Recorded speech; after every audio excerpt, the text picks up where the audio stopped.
السلام عليكم ورحمة الله. الحمد لله وكفى وسلام على عباده الذين اصطفى.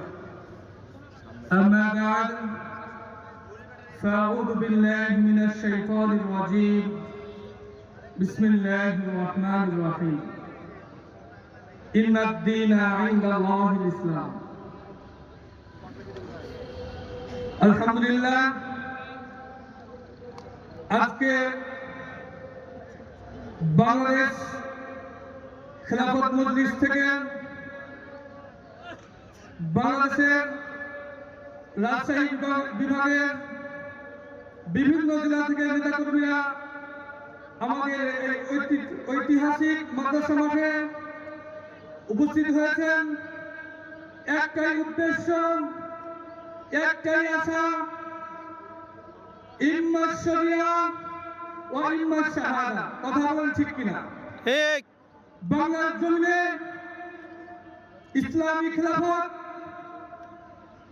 প্রতিষ্ঠা করতে হবে একমাত্র আমাদের প্রিয় রাহবার আল্লামা মামুনুল হক সাহেবের হাতকে শক্ত করে। কথা বলেন ঠিক কিনা?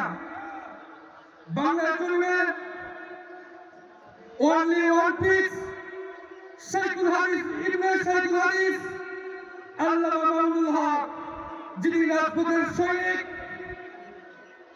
জুলুমের বিরুদ্ধে সবসময় বলিষ্ঠ কণ্ঠস্বর, বাতিলের যিনি শক্ত হুঙ্কার দিয়ে বাংলার জমিনে ইসলামকে কায়েম করার জন্য 3টি বছর কারাবন্দী ছিলেন, সে মামুনুল হক সাহেবকে আমাদের রাহবার বানিয়ে রাজশাহীতে এবং সারা বাংলাদেশে আমরা খেলাফত প্রতিষ্ঠা করবো ইনশাআল্লাহ।